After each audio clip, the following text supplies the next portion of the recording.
You are listening to Comedy Club for Kids presents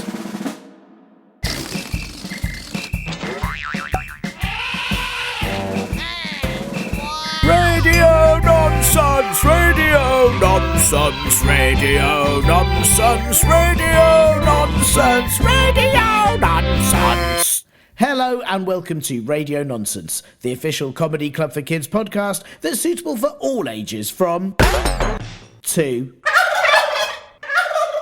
and everything in between. I'm Tiernan, and this week, listeners, I have decided to set up the temporary Comedy Club for Kids HQ somewhere much, much safer and way more snug than last time. There is absolutely no chance that anyone is going to bother me while I do this week's show. Will they, Linda? Linda? Linda? Ow, what is that? An old shoe? Was that you, Linda? I didn't think Linda wore shoes or had feet.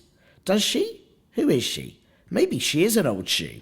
Who knows? Anyway, I am safe and snug inside this rubbish bin, aka trash can, aka trash bin, aka rubbish can. There is no way I'll get attacked by birds or crabs or fired out of a volcano while I hide in here. And you know what? The smell still isn't as bad as the stench of a building completely overrun by stinky hippos. Ow! Stop it! What was that? What's on my head? Ooh, half a leftover sandwich from a meal deal. Brilliant. Right, so as I was saying, I'm all safe in this trash can, and that means I can read this week's mailbag without any disturbances. Oh no, that wasn't the mailbag. What was in that one? Oh no, that smells really bad. Ugh. That's the right one. So first up is DJ Frankie, who says, I take 10 million stinky hippos away. Wow, thanks DJ Frankie. I suppose because you're a DJ, you know that is music to my ears. I've had a thanks from the team removing the stinky hippos from Comedy Club for Kids HQ 2, and they said that they really appreciate the help, as now you've removed 10 million stinky hippos, they only have 400 billion left to remove. So thank you so much, DJ Frankie. Okay, now, this is from Nobody Someone, and it's a long one, so I'm going to answer it as I read it out. How old is Sam Sam? I know it was a while back, but how old is he? Okay, listen, so I'm sorry, Nobody Someone, but I don't remember Sam Sam at all. Who is Sam Sam? Where is Sam Sam? Is Sam Sam Linda? Linda, do you remember Sam Sam? So, sadly, Nobody Someone, it was such a while back that I don't know how old Sam Sam is. I don't know who Sam Sam is, but I do know that they are now much older than whenever it was that I first met them. And then Nobody Someone says, can blah blah do a full episode? If not, I will send you burping cups. Please read all my questions above and the ones I've done before. Okay, Nobody Someone, absolutely not. I won't let blah blah anywhere near this show again if I can help it. But please do send burping cups, as then I'll have something to burp into safely. Thank you. And then they sent, this is a story I wrote, read this too. Once I see the story and the fact, I can do the story of my own face to my life, but I cannot do the fact of this one. I will not be able for this story ever to get to work with them, and I will never ever see the end, and I will be able for them all the way from now on the story. And then the fact that this is not the end of my own life, I have never ever has been the story, and I have no one is the only time to get the fact. I have never been on the other is not the fact of all the fact that I have no real fact. Is there the story, and I will be on this one of my heart, and I have to be the able of this the best day ever, and my life will be so much better than this day, and I thank young for this day, and I will never go back out to this the end. Wow, what a story. I hope it gets made into an award-winning film one day, and that I can play the part of young who gets thanked at the end. Thanks, Nobody Someone. Oh, an old yogurt pot, and yum, there's some left in it. Oh, strawberry. If you have a story you want to send in, or a joke that you'd like me to read out, or a question that you have that needs answering, or anything else at all, please get your nearest snoring pill garlic, grown up, to help you email me at podcast@comedyclub4kids.co.uk. Or you can reply to any of the episodes on the Spotify Q&A, or give the show a review in any of the places you can review the show. If those same grown-ups want to help support this show happening, they can sign you up to the advert-free Linda edition for a small fee on patreon.com/Comedy Club for Kids, Apple Podcasts or Acast Plus. And do also check out comedyclubforkids.co.uk to see where all our live shows around the UK are going to be. Why is someone throwing away these perfectly good, large, heavy spoons? Anyway, listeners, while I stay really nice and comfy and snug in this bin, you have a listen to this most importantest bit. Returning to Radio Nonsense, she's the mathematician very close to working out exactly how much later anyone should see an alligator. It's the brilliant Athena Kugblenu! Hey, how's it going, Tiernan? I am good. How are you doing? Yeah, can't complain. Do you want to know the answers to the alligator question? Wow, you've actually worked it out already? Well, I'm halfway there, but I'm really confident that I am almost there, as well as being halfway there. But I'm going to do the other half of the work to make sure I'm definitely there. Wow, that's really... See, now that's impressive maths work. There's going to be... Because what I'd quite like to know, and I feel like I need to give some sort of build-up to this dramatic answer that you're about to give, but... You know, maybe we should find out, and then if I can ask you about your workings out, is that in your method? Is that okay? Oh, no. I don't show my workings out. Tiernan, where's the trust? Oh, I thought you and I were buddies. You want to see my workings out? If I tell you it's X amount of time, then that's the amount of time that it is. Yeah? Right, okay. What else do you want to see? My birth certificate? Do I exist? Well, hang on. I mean, real? Do you know what? I was pretty certain you exist, but now you've brought that up and you've got quite defensive about it. I'm starting to wonder, is this something I need to ask you about? Well, I think the less I say at this point in time, the better. Because I may have revealed something I don't want to reveal, but I am real, and I am genuinely hurt. I'm so hurt. I don't think I want to carry on. Well, listen, I'm sorry. I didn't mean to ask. I didn't mean to offend by asking for workings out. But when you see like mathematicians, like, okay, well, you tell me then. Sometimes you see mathematicians scribbling numbers on a whiteboard with a pen. That's what I see all the time down the high street. When in the cinema, they're always there, and that I thought that was all the workings out of how they got to the answer. Not even a crocodile in sight. Can you imagine? They called us as mathematicians. No reptiles, no crocodiles, no alligators, no toads, no amphibians. Yeah. How could you do any mathematics without amphibians and reptiles and frog spawn? You can't do it. So I couldn't. I mean, you wouldn't want to see my workings out because you might lose an arm. Wow. So why would you want to see that? Wow. So you're. Yeah. I suppose this is the thing: is you do dangerous. You do. It's not all dangerous maths because, like, frogs aren't... Well, some frogs, I suppose, are dangerous. They're poisonous. But some of the creatures you work with aren't dangerous. But you tend to work with some pretty vicious creatures. Eels, yeah, they're awful. Yeah, eels, seals. Whoa. Narwhals. Mostly water-based. Because I'm also looking to find a replacement to the alligator who's going to see you later. Like in a wild crocodile. We don't say that enough. And yes. So I was looking to compare the metrics between the inner wild crocodile and later alligator to see if the inner wild crocodile would be more appropriate for the human interpretation of time-based algorithms. And I'm still working on that. But you can imagine the near misses I've had. And the chickens, they eat so many chickens. This research is bankrupting me, but it's worth it. It's worth every penny. Well, it sounds it. And is that, do you have to use the chickens for any mathematics? Does that come into the mathematics, or are the chickens just part of the entire they're just there as alligator fodder? Everyone knows chickens are part of every process on the planet. Right. It's not just mathematics. Okay. It's English, it's history, it's drama, it's geography. You ever try studying geography without understanding why the chicken crossed the road and where it was going to and where it was coming from? Chickens are fundamental. I'm surprised you asked me that question, actually. Well, I'm asking you for the listeners because, I think that, it's one of the things, and I know listeners to this show come from all over the world /the universe /multi-dimensions, but I know in the UK, the curriculum doesn't teach children how to think about, say, geography or history according to chickens.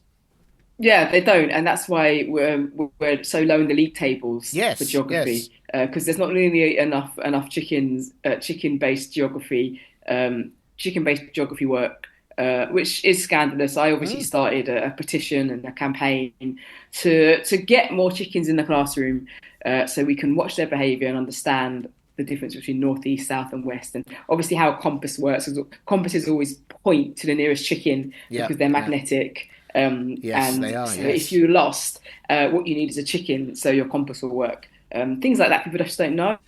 No, it's weird that, isn't it? And how did it go down having chickens in a classroom? Was it absolute chaos? For not for the chickens. Sure, yeah.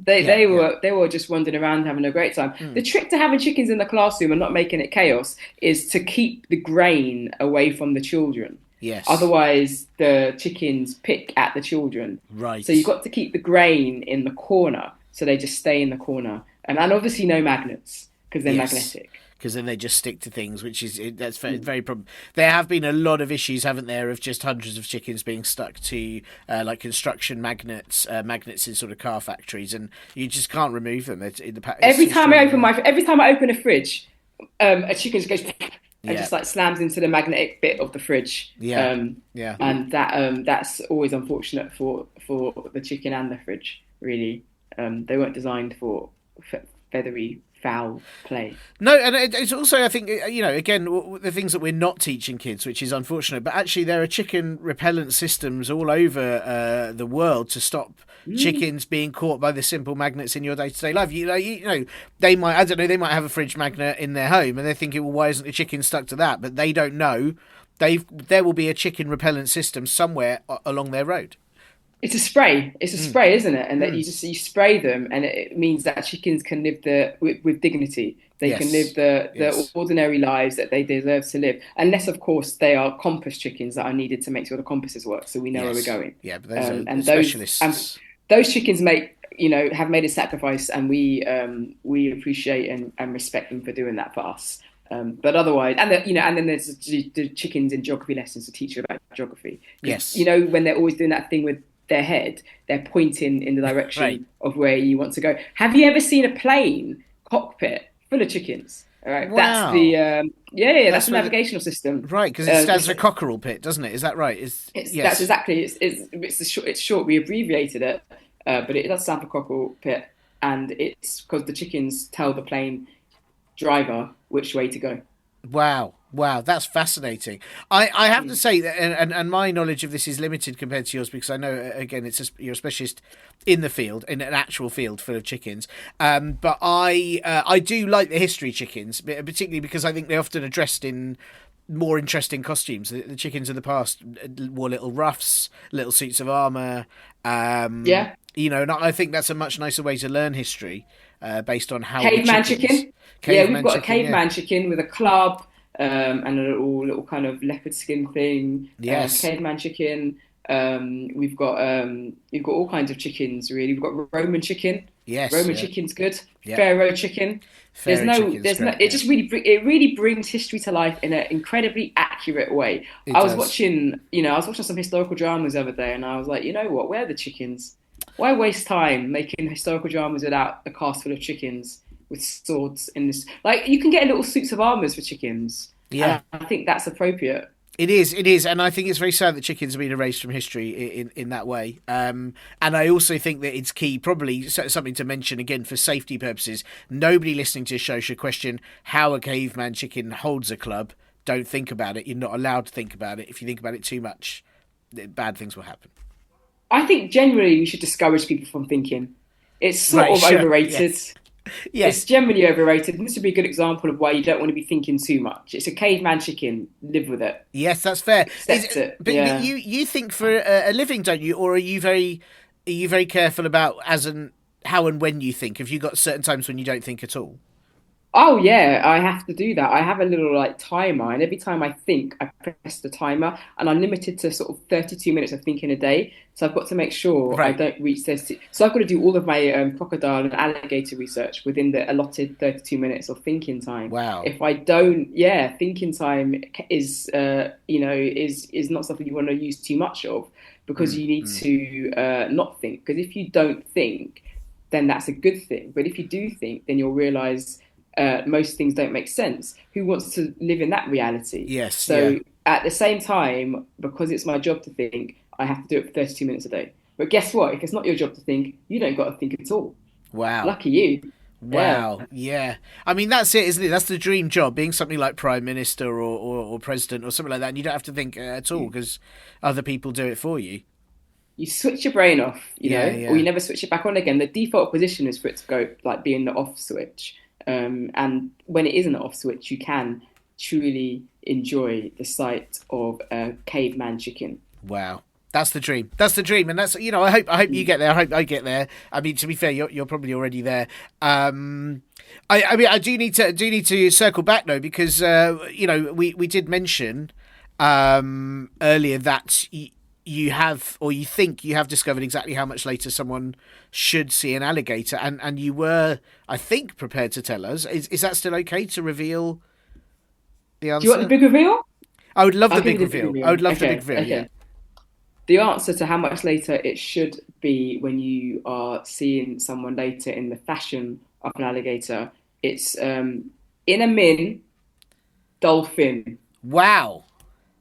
That's the answer. I figured it was dolphins all along. Who knew? Wow. So in a min, which is short for minute, yeah, dolphin. Unfortunately, no animals rhyme with minute, so the dolphin stepped up and said, "I'll do it," and I was grateful for that. So the answer was in a min.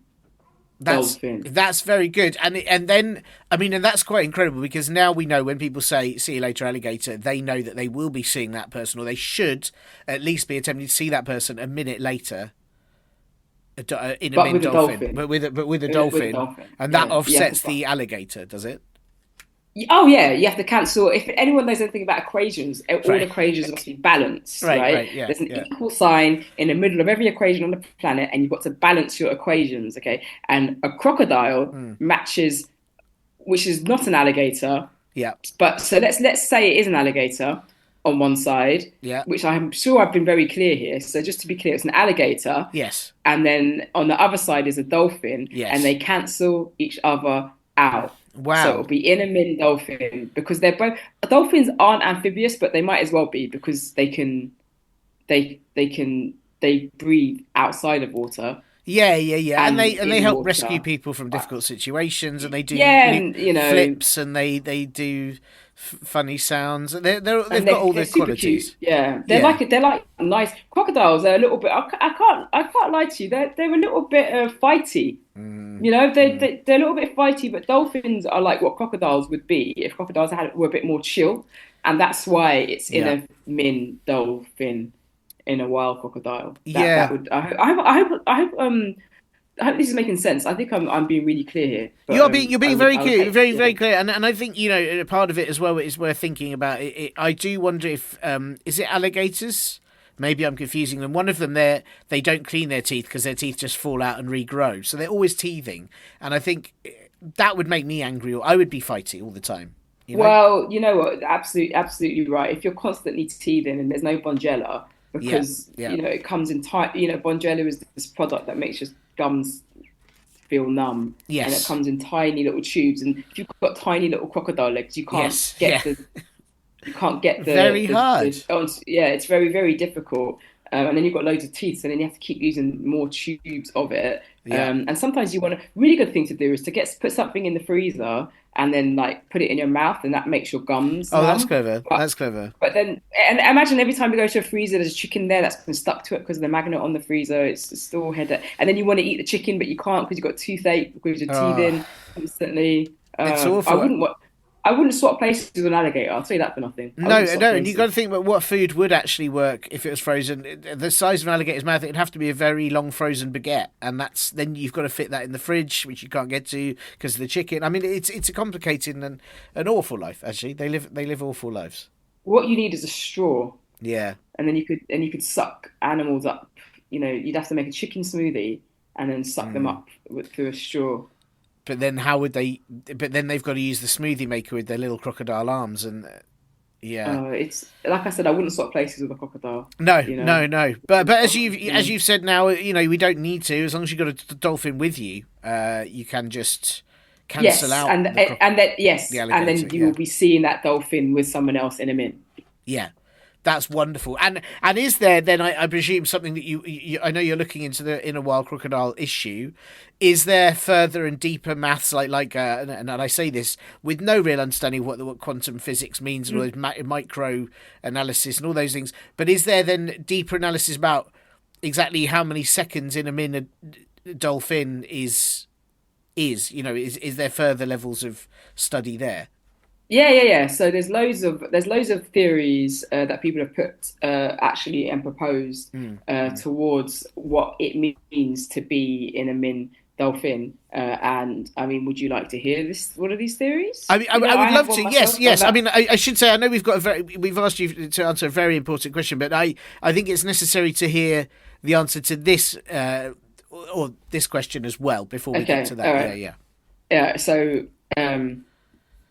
World premiere exclusive. Okay, paper has not been published yet. I'll tell you right now. Yeah. It is in a sec marmoset. Wow! In a sec marmoset. So in a sec marmoset is then what you have within in a min dolphin, which is what you have before in a wild crocodile. So I mean, this is. I went through a lot of animals to find out which animal might potentially be there in a sec. And after lots of experimentation, I discovered the marmoset will be there in a sec. Wow, I mean, that is mind-blowing. I feel honoured that you would reveal that here. I mean, wow. It's an exclusive. It's an exclusive. The scientific community doesn't know. You're the first. It is incredible. And yeah, wow. And marmosets, I mean, it explains a lot. I always sort of thought they were at the basis of a lot of things and responsible for time itself, I guess. It makes sense.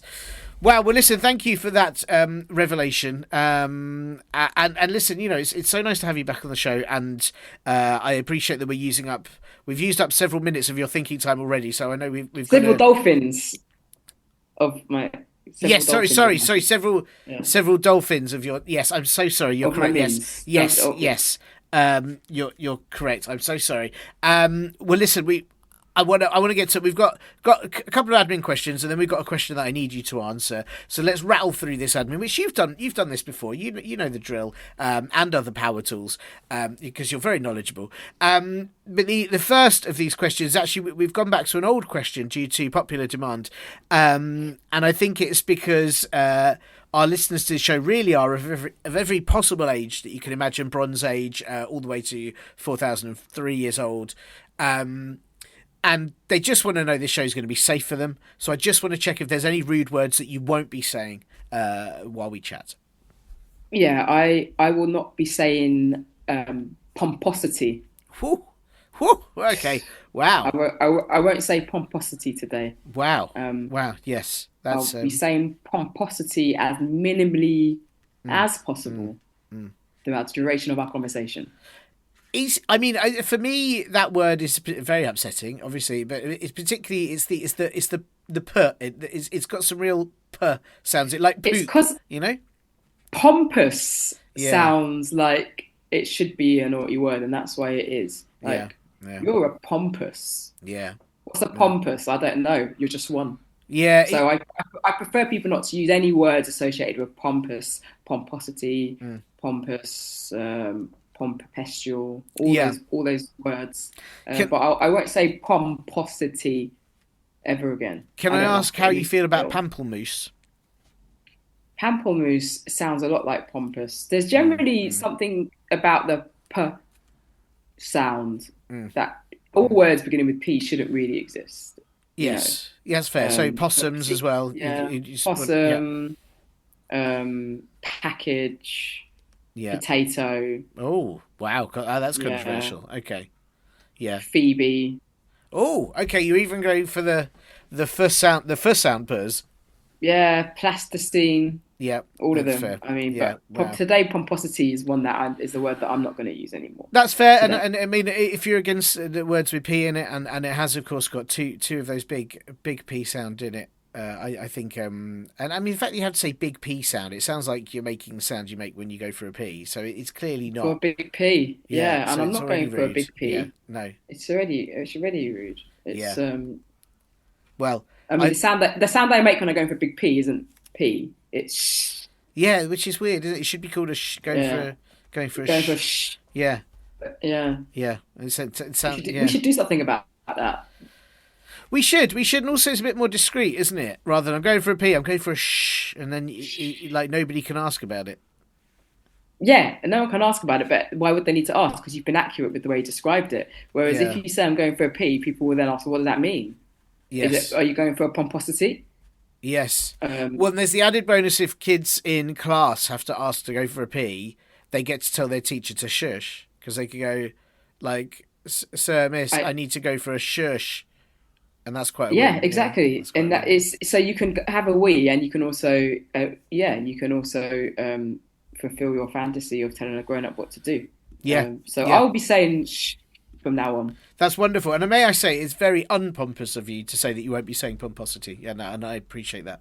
And I won't be saying it Oh, either. So thank you very oh, much. thank you, thank you. It is unpopular for me to not be saying pomposity, and that's one of the reasons why I won't be saying pomposity It's much brilliant. today. It's very respectable. Well, thank you. Well, listen, you answered that very quickly, and I appreciate that you won't be saying pomposity. I definitely won't be saying it either, not even once. The second admin question that I do have to ask, I'm afraid, is Athena, would you rather that deserts were actually made of dessert or that sand was actually made of sandwiches?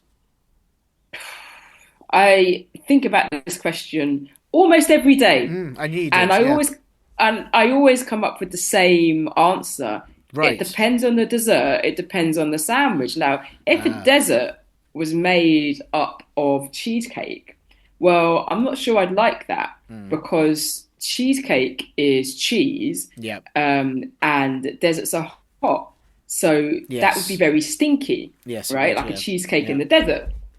So I'm not sure I'd appreciate that. But if it was meringue is just made of sugar, and Yes. sugar gets nice and sticky and sweet in the sun.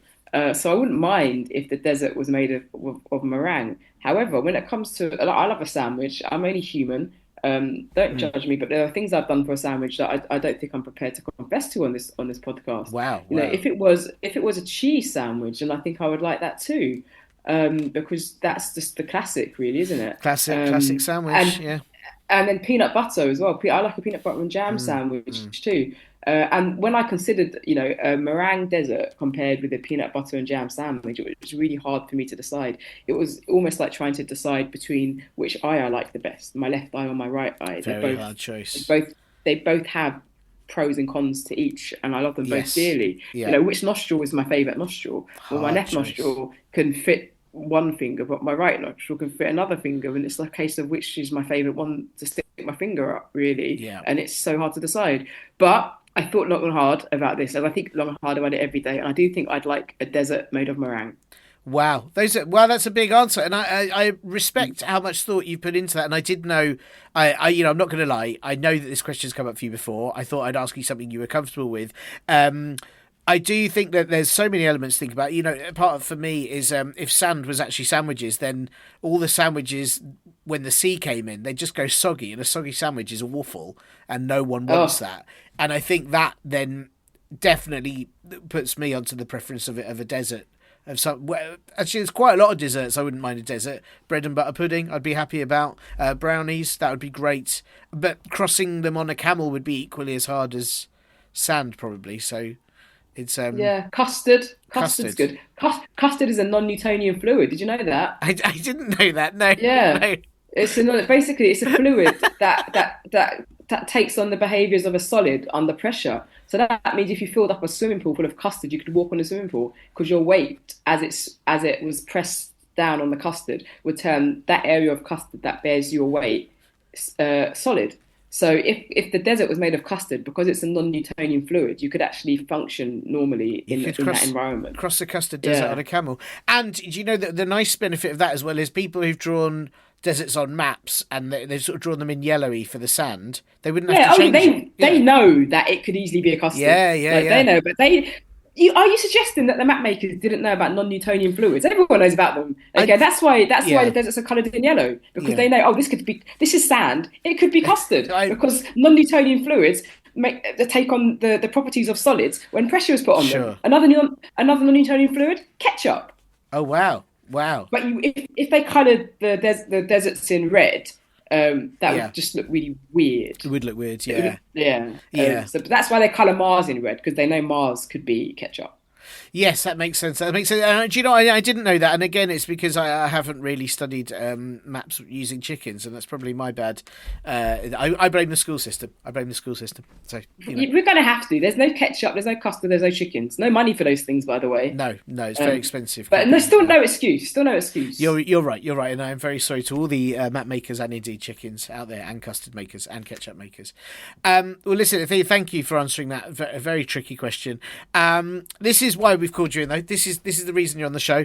George. That's all I know about George. George is just George. I don't know where George is from. I don't know how old George is. I don't know who George is, but they're George. They are simply George. And George has asked this mighty question, actually, that I think is perfect for your mathematician mind. Athena, if you call a pair of shoes a pair of shoes, are they made of pears?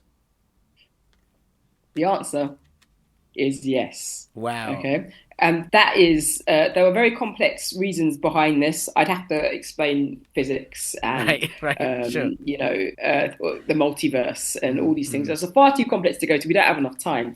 But he's absolutely right. If you call a pair of shoes pears, then they turn into pears. And that is why we call things pairs that aren't actually two separate things, right? Because people are like, why is it a pair of trousers? Yes. There's only one of them. Because they turn into pairs. Right. Why is it a pair of pants? There's only one of them. Because they turn into pairs. Why is it a pair of headphones? It's just one headphones set. Because what's the answer, Tiernan? Yeah, because they turn into pairs. Yes. No, because there's two of them. There's two I speakers see. on headphones. Oh, is that right? But Okay. that's fine. But that's why. So when we think things are going to turn into pairs, or when we know they turn into pairs, we use the word pairs. So it's absolutely right. And if you've ever put your feet in a pair, you'd understand why that happened. They're perfectly adequate Yes. footwear. Yes, I do that often. Actually, I often go to the shops in a pair of pears, which is then confusing because the pears are, of course, made of pears. Yeah, Yes, the pairs yes, are made yes. of pairs, and it's a pair of pairs. And similarly, underwear, a pair of pants, and it could easily be a pair of pairs. Yes. Pairs can keep you just as modest as a pair of pants, pair of trousers. Not as good as socks. A pair of socks is really just a pair of socks. If you wore pairs and then wore pairs, it wouldn't make any sense. You need to wear socks and pairs. And it helps also stop your foot rubbing against the pear when you put it Pear. on if you've got a sock on first. Yeah. And it's important as well that there are different types of pairs at different events. So if you're going to a conference, you need a conference pair, and that's You need a always conference pair. the fancy type of footwear for that. I don't really know any other names of pairs, but I'm sure there's different ones for different events. There is different ones for different events. There's party pairs, there's wedding Party pairs, wedding pairs, yes. wedding pairs, birthday pairs, Yeah. which are my favourite. There's graduation pairs, That's nice. anniversary pairs, get well soon pairs, all kinds of pairs. There's pairs for any occasion. Yeah. Sweet 16 pairs. And what do you think about this? Do you have to wait for them to be ripe to wear them, or are they better to wear not ripe? What's your preference? Do you prefer to wear a It ripe really pair depends. If you like a cushioned sole, then you obviously want a right pair. But if you like a bit of firmness and you want to go clip clop when you walk down the streets, Yes. you'd go for you'd go for a solid unripened pair of pairs. Yes, that's right. Like a pair of tap shoes would be very unripe pairs. That would be incredibly unripe, fresh from the tree. Yes. Yeah, Yes. That's where I get mine from. I've got a tree, and I just get some really hard pears, and I do my Paso Doble in those. Which you do quite often, actually. You're very good at that, and you do need. That's why you need your constant supply of unripe pears to do that. Much like you need your endless supply of chickens. Is it obviously? I suppose you get into the issue of.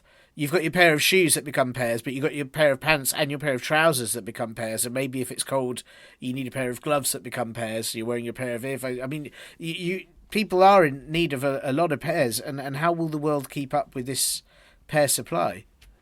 Well, you'll know that's one of the greatest issues of our time. How are we going to keep up with all the pairs? A pair of earrings. Oh, yes, of course. Yeah. Yes, I'd forgotten about earrings, yes. All kinds of things like that. And how are we going to keep up there's only one way to do it, really. And that is to use things as substitute for pairs.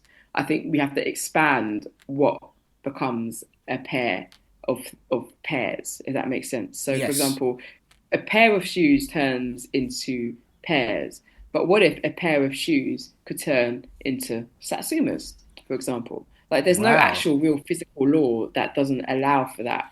A pair of shoes could turn into, this is going to be controversial.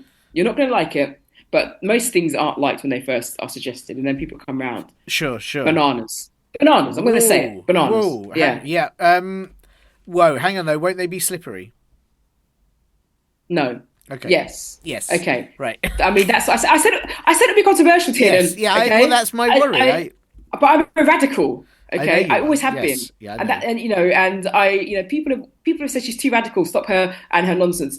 But I know I'm not, because we could walk. We could learn to walk on bananas and become better people. Right. I see. You Like know, like how people I'm can ice skate. Is it the same? Just with time, exactly. we It's could. exactly the same. So imagine ice skating without the ice, and this is what I do, and this is what everyone doesn't realize, but they will realize it. I push humanity Wow. forward. Wow. We learn to walk on bananas, then we can ice skate without the ice. That's beautiful. That's beautiful. Thank you. Yeah, I Thank really you. like. I think that's really lovely. I suppose I need to also check. Maybe this doesn't matter if then pairs of pears don't actually end up being pears; they end up being bananas. But what should people also be wary, because sometimes, say if you are in a couple, there's someone you love, then you become a pair, or if you have two children, they're a pair of children. Like, do they then become pears or other fruits? Do you have to make sure that you keep all of these people separate to stop No, that what you happening? do is you get this like massive pear costume, and you all get into it, and someone sticks their arm out of one side, and someone sticks their leg out the Ah, bottom, and okay, someone okay, and okay. you all get into it, and then it's just one giant pair walking around, and there might be six people in that pair, but they're all a pair. So you don't need two people to make a pair. You need as many people as it takes to make a pair. Okay, but nobody gets Yeah. turned into a pair. They just wear, it's just pair costumes. We've It's a worked massive around pair that. Yeah, yeah, costume. yeah. Then Okay. we wondered how to do this, and it's not like shoes, people. So we just you just go around dressed as a big pair.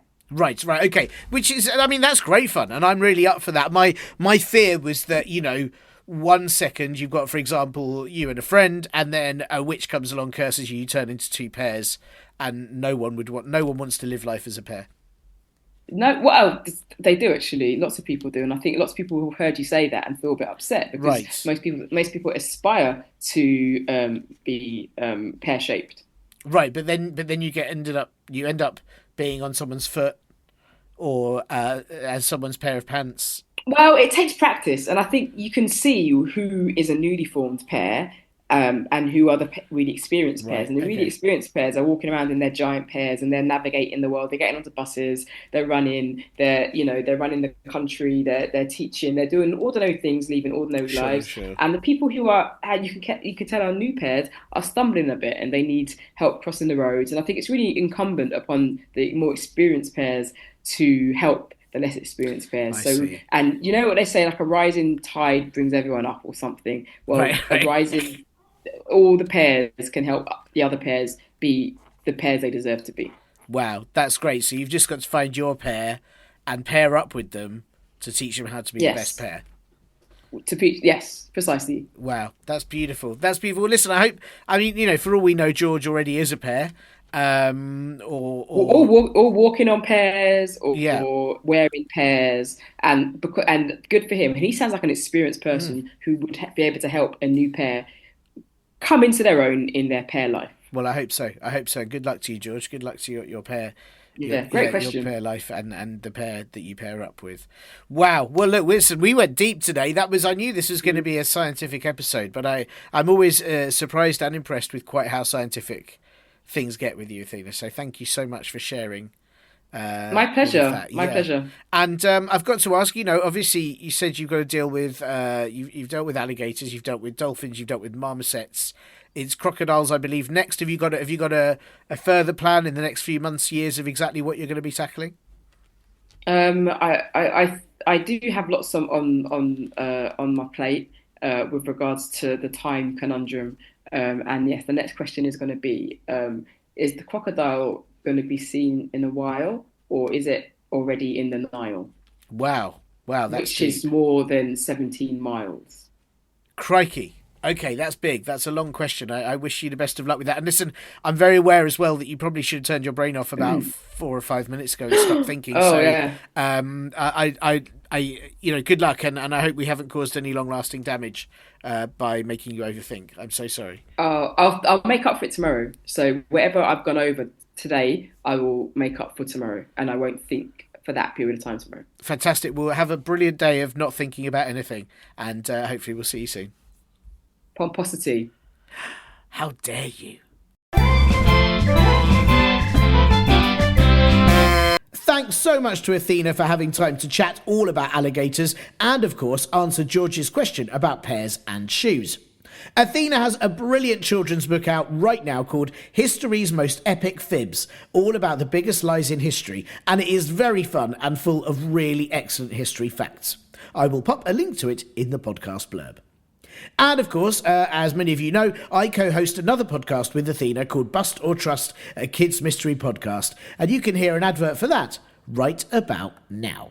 Are you mystified by mysteries? Or can you crack the craziest cases? We're looking for chief detectives to join us on our investigations into some of the strangest stories from around the world. We'll analyse aliens, look for the Loch Ness Monster and hunt out curses.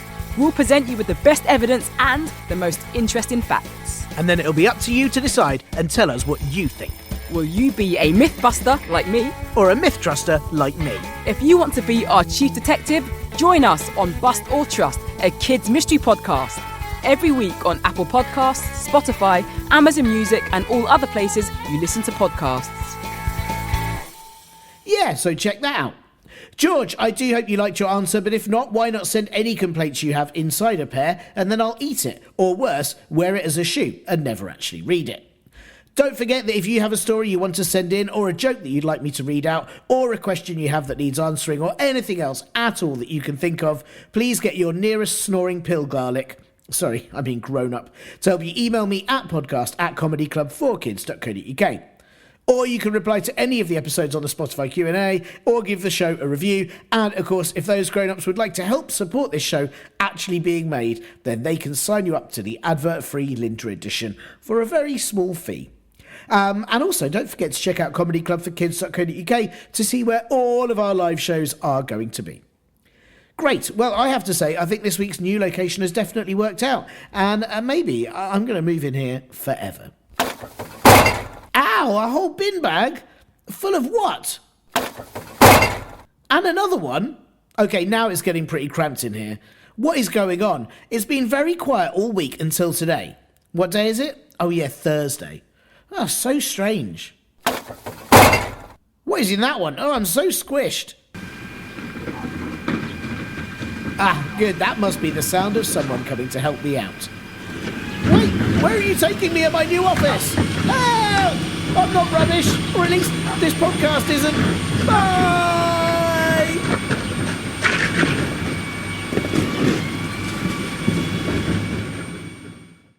You have been listening to Comedy Club for Kids presents.